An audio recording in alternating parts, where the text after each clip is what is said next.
દાદા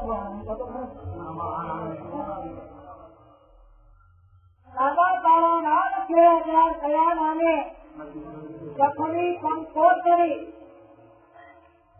એક નામ અને એક કામ હોય તો મોકલી દીધી કંકોત્રી ને ઓછી થઈ સરસ મજાની કડીઓ બનાવે છે. દાદા તારા ભગવાન નાનો કયા નામે લખણી કંકોત્રી આજે આ 5 તરફ પરમાત્માનો સ્વભાવ આપણે જોઈએ છે, પણ એ 5 ગમે કેવી રીતે એને પોસ્ટમોર્ટમ કરવાની જરૂર આપણને છે. અને ખાસ કરવાને ભાઈ હવે નથી જાય અને ખાસ કરવામાં એક ચંદ્રશેખરજી મહારાજા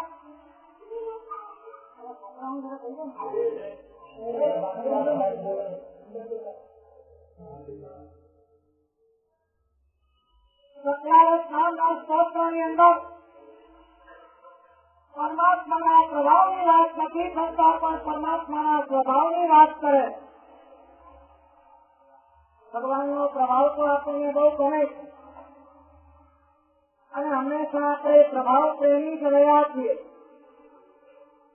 ઓલવેઝ બધા ક્ષેત્રોની અંદર તેની પાસે પૈસો હશે એ કેવો પૂજાય છે તમને ખબર.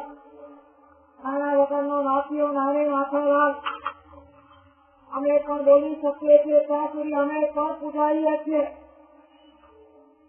ઉપાસની બહાર ગાડીઓની લાઈન લાગે એના ઉપરથી આજે અમારા પ્રભાવો નક્કી થાય છે. આ બધી દુઃખની વાત ગુજરાતીમાં એક ઠેકાણે બહુ સરસ મજાની વાત વાંચી કે આજે માણસની કિંમત એના મર્યા પછી ડાબુઓની સંખ્યા ઉપરથી અંકાય છે અને સરોવરની કિંમત માછલાની સંખ્યા ઉપરથી મપાય છે. માણસની કિંમત એના ગુણથી મપાવવી જોઈએ. આ જીવનની અંદર સાધ્ય કોઈ હોય તો સત્તા સંપત્તિ કે સામગ્રી આ કોઈ સાધ્ય નથી.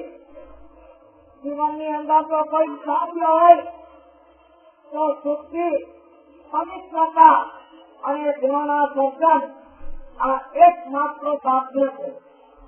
અમારા ગુરુ મહારાજ વાંચનામાં એક વખત કહેતા હતા અમને કે તમે ભુવન ભાનુસુરી મહારાજને અને પ્રેમસુરી મહારાજને આવા પ્રભાવક તરીકે જુઓ છો.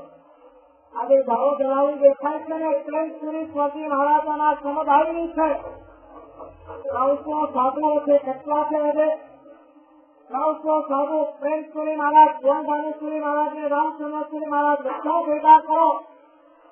7 ચોપડી ભણેલા આ પ્રેમ વિજય મહારાજ અને આજે 900 સાધુનો એક સુનિત સમુદાય ઉભો કરી દીધો.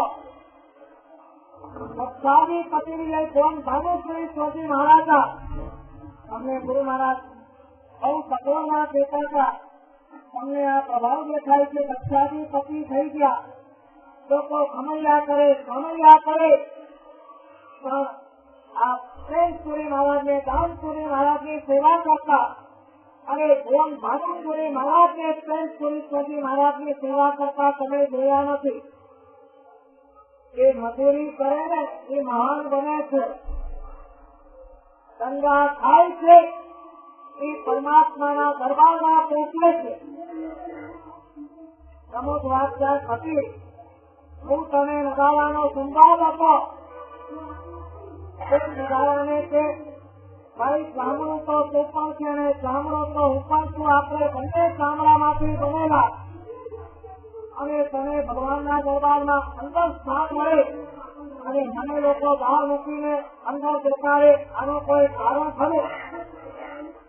બનાવો કે અત્યારે નહીં સાંજે આવજે જવાબ મળશે.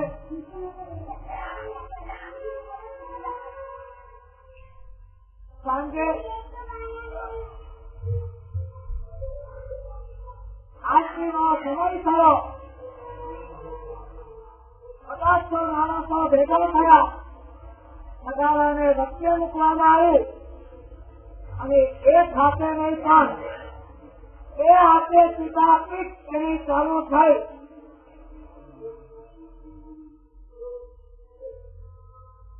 આરતી પૂરી થઈ. નગારાએ બુટને કીધું તારો જવાબ મળી ગયો. બોલો કે ભાઈ શું? તો જેની સ્વીકારવાની તૈયારી હોય એને પરમાત્માના મંદિરમાં સ્થાન મળે અને જેને પોલીસ કરવી હોય એને પરમાત્માના મંદિરને ખાસ સ્થાન મળે. પરમાત્માના અંતરની અંદર સ્થાન મેળવવું આ કોઈ સામાન્ય બાબત નથી. વ્યક્તિના હૃદયમાં સ્થાન હજી કદાચ મળી જાય પણ પરમાત્માના હૃદયની અંદર સ્થાન મેળવવું સૌથી અઘરામાં અઘરો કામ છે. એને તેના ગુરુના હૃદયમાં સ્થાન મેળવવું પડે. જેને ગુરુના હૃદયમાં સ્થાન નથી એને પરમાત્માના હૃદયમાં ક્યારે પણ સ્થાન મળી શકવાનું નથી. આપણે આજે સરસ માહોલ લઈને બેઠા છીએ. થોડો નજીકનો ભૂતકાળ વાપરીએ. ગુજરાતી હું અમદાવાદમાં હતો. જીવનમાં પહેલી વખત ગુરુ મહારાજથી છૂટો પડેલો.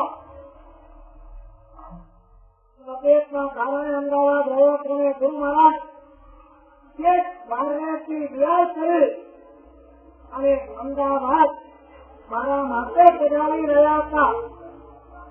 ત્યાં કોઈ ભગવાનનું ધોધ હોય છે. માણસનું કશું ચાલતું નથી, તમે સમજી રાખો. માણસ જાણે છે કંઈક અને કર્મ સત્તા કરે છે કંઈક.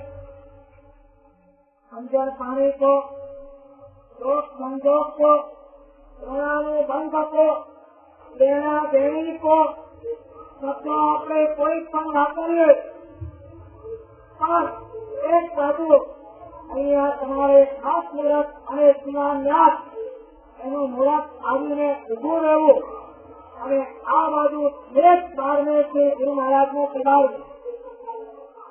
આ કદાચ રીતે સાહેબ આવી જાય તો અમારે કોનામાં સુગમ પડે. જાઓ ભાઈ તેને વિનંતી કરવા અને જૂનો વિહાર અમદાવાદમાં એન્ટ્રી શીખી જૈનનગરમાં પહેલી મારી અને એ જ વખતે ખાસ મુહૂર્ત અને શિલાન્યાસ હું જયારે દિવસ આવીને ઉભો હતો અને ઘણી વાર વિચાર આવે છે પરમાત્મા કયા મોક્ષમાં પણ પરમાત્મા પોતાનો અતિશય પ્રભાવ છોડતા ગયા છે. પૈસાનો પ્રભાવ તકલાદી છે, સત્તાનો પ્રભાવ પણ ક્ષણિક છે, યાવત પુણ્યનો પ્રભાવ પણ ભાવ બેકાર છે. પ્રભાવ તો એકમાત્ર કેવળ જ્ઞાન અને કેવળ દર્શનનો છે. એ કાયમી છે, શાશ્વતો છે અને મજબૂત છે. ભગવાન તો મોક્ષમાં ગયા પણ ભગવાન પોતાનો પ્રભાવ વિના છોડતા ગયા. હકીકત કોઈ પણ જાતની પ્રશંસા કે અતિશયોક્તિ વગર કહું, જયારે ખાસ માણસમાં ઉછાળ હતો શિલાન્યાસનો ત્યારે મને પોતાને થતું હતું કે આ ખાસ મુહૂર્ત થાય છે તે પ્રતિષ્ઠા થાય છે.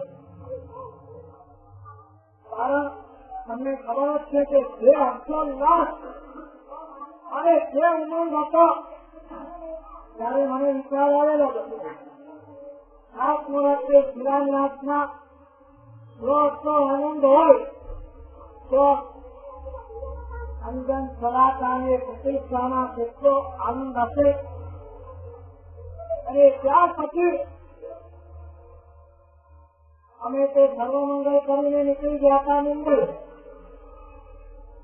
ઘણા દ્રષ્ટિઓ અને જૈનનગરના કોઈ દિવસ ક્યાંય બહાર નહીં જોનારા ચાલકો મુંબઈ વિનંતી કરવા આવ્યા ત્યારે મેં આમ કીધું કે ભાઈ આજે આવ્યા ભલે બીજી વાર આવશો નહીં. હવે આવું 3 વાર કીધું તો એનાને તમે કહો ને બહાર જવું હોય પિક્ચર જોવા ફરવા અને જલ્દી તૈયાર થાય अभी कलाकથી કહું છું જલ્દી તૈયાર થા એ તમને કહેશે હું તમને કલાકથી તો કહું છું આવી બસ તૈયાર થઈ ગઈ સાંભળતા જ નથી તમે આમ સુરતીને અમારા ગુરુદેવની સુંદર અને સ્વાસ્થ્ય હવે અમે આવી શકીએ એવી કોઈ શક્યતા કે સંભાવના નથી ત્યાં મહાત્માઓ છે અમારા ગુંડકપુરશ્રી જગતચંદ્રશ્રી આદિ જે પણ શ્રી આચાર્ય ભગવંતો તમે પ્રતિષ્ઠા કરાવી લેજો એ વખતે મને કહેતા મારા સાહેબ અમારા ચિંતાઓની દાદાનો પ્રભાવ અચિંત્ય છે મેં કીધું મને ખબર છે અમારી અગાઉની જ્યાં એક પૈસે પણ શક્યતા ન હોય તેનો જવાબ તમને શું આપું અને પછી તો પુના પણ ગયા અને આજે તમારા ચિંતામણી દાદાનો પ્રભાવ મેં જોઈ લીધો ત્યાં પુના અને ત્યાં અમદાવાદ અને હમણાં તમને કીધું કે ગુજરાત को अभी सभ्यता को कर्म को लेन देन को ऋणानुबंध को लाभनी को शोक संजोग के परिस्थिति को અને તો ભલે કદાચ મુંબઈ હતા અમારે સૌમ્ય રત્નવીએ ગુંડ રત્નવી શરદચંદ્રશ્રી અહીંયા પ્રદેશ ઉત્સવ પર હાજર હતા અને પ્રદેશ પણ તમે જે કરાય એ વાત તમે સમજી રાખજો હમણાં મેં તમને કીધું ને કે અત્યારે અને વિશેષ કરીને રાજસ્થાનની અંદર તમામ પ્રસંગોનો માપદંડ મોટે ભાગે આ જોઈ છે અહીંયા આટલી ઉઠાવણી થઈ તો બાજુના ગામમાં એના કરતા વધારે થવી જોઈએ ત્યારે મારે તમને આજે જુદા ગણિત બતાવવા છે આના માપદંડથી નહીં પણ ભક્તિના એક ભાવોલ્લાસથી આજે હું તમને કહું કે આટલો હર્ષોલ્લાસ તેનો છે એમ પોતો ખરા ઘરમાં દીકરાના કે દીકરીના લગ્ન હશે ને અને તમને કેટલા મનવા તમે કરશો ને ત્યારે સામે આવ્યો કે જોઈશું એનો પૂરતા હશે તો ના તમારે આવવું જ પડશે ચાલે જ નહીં તમને જેવો કરોડપતિ માણસ હોય પણ નાના માણસની ગાડીના હાથ ઝાલવા પડે કેમ કે પ્રસંગ વિકાવવો છે માત્ર આજે આ ફિરાવવા પાસના દાદા એની પ્રતિષ્ઠાના કોઈને મનવાર કરવાની જરૂર પડે તમને સામે રીતે કે ભાઈ હું તો આવવાનો અને આના સંસારની અંદર જો કોઈ તત્વ હોય તો આ એક પરમાત્મા તત્વ અને આટલો બધો અચિંત્ય પ્રભાવ કેમ છે એનો પણ હું તમને કારણ કહી દઈશ કે આ એક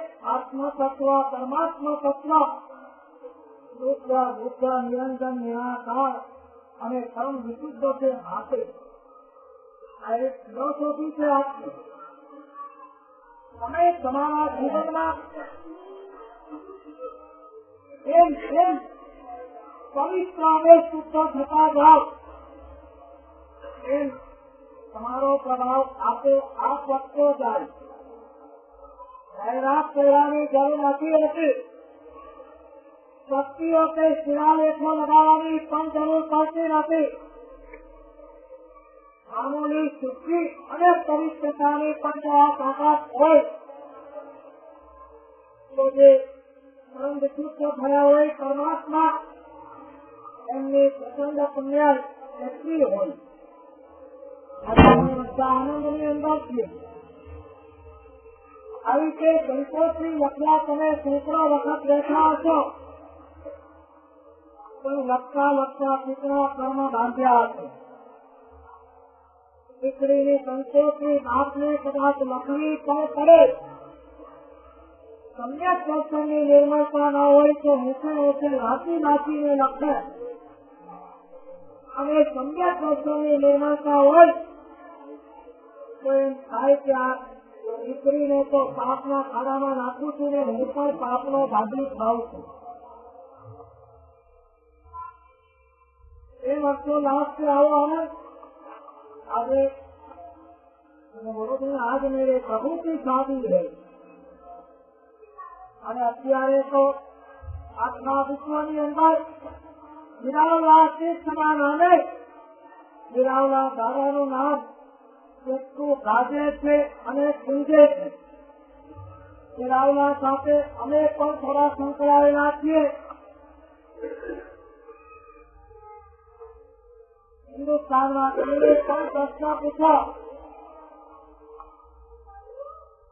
તો પણ કામ કહેવાય ચર્ચાનો વિષય ઘણા સમયથી કઈ વીરાવલાની પ્રતિષ્ઠા ક્યારે છે થોડો સાક્ષી હું છે એટલે કહું કે પેલા 2010ની વાત ચાલતી હતી. પછી 11 આવી, 16 આવી, 13 આવી. હવે તો પ્રકાશને પૂછો, અમને પૂછવા મને કઈ પૂછે તો હું કહું આ મારા વીરાવલા પાસના પરમાત્માની પ્રતિષ્ઠા કલ્પી હતી અને આવી ગઈ. 2 વર્ષના ગાળાની અંદર ભગવાનનો પ્રવેશોત્સવ પણ અદભુત અલૌકિક ઉલ્લાસ સાથે કર્યો. અમને મુંબઈ સમાચાર મળ્યા. સરસ મજાની ઉછાવણીઓ પણ થઈ અને ઉલ્લાસ પણ અપૂર્વ. ત્યારે પણ એને મને લખેલું કે પ્રતિષ્ઠા જેવો હર્ષોલ્લાસ હતો. અને આજે પણ જોઈએ પેલાના હરખની અંદર મારા દીકરાના લગ્નની સંપત્તિ અમને આપવા આવ્યો તો અમે આવીએ ખરા. કલાપુરી મહારાજ એમને પોતે કમ્યુનિટી સપોર્ટ કરી કે આચાર્ય ભગવંત આપને દેશ વિદેશનું જ્ઞાન હોવું જોઈએ. અને અમારા શાસ્ત્રોમાં આપણે કીધું દેશમાં ચાલવાનો આચાર્યનું વિશેષણ છે દેશ અને કાળમાં જાણતા હોય. અને તમે છાપો તો વાંચતા નથી, તમારે છાપો ન્યૂઝ પેપર સમાચારમાં વાંચવું જોઈએ. 2 દિવસ 3 દિવસ 4 દિવસ સ્વામી વ્યક્તિના સેવાથી દાક્ષિણ્યતાથી ન્યૂઝ પેપર વાંચ્યું તો ખરું મૂકી દીધું ઘણા. અને વિષય પછી કોઈએ કીધું કેમ સાહેબ આખી બંધ કેમ? અને એમનો એક સરસ મજાનો જવાબ હતો, આમાં મને ક્યાંય ભગવાન દેખાતા નથી. શું જવાબ હતો? આમાં ક્યાંય કરતા ક્યાંય ભગવાન નથી. હું તમને સરસ મજાનો એક વાક્ય કહું છું. જેના સેન્ટરની અંદર ભગવાન હશે એની ચારે બાજુ જાવો જલાલી આનંદ અને શાંતિ હશે. અને સેન્ટરમાંથી ભગવાન નીકળ્યા એટલે અશાંતિ, ઉપરાગ, અસંતોષ અને આત્મધ્યાન એના સિવાય કાંઈ બચશે નહીં. આજે આપણે જોઈએ છે કે આપણા સેન્ટરમાં પણ વીરાવલા પાસના ભગવાન આપણા સેન્ટરમાં છે. અને ભગવાન પણ પાછા જીવતા જાગતા છે. આ પ્રભાવ એમને દેખાય. ગુજરાતીના એક સરસ મજાની કરી હમણાં જ વાંચી. રહસ્યના પડકારને ખાલી તો જો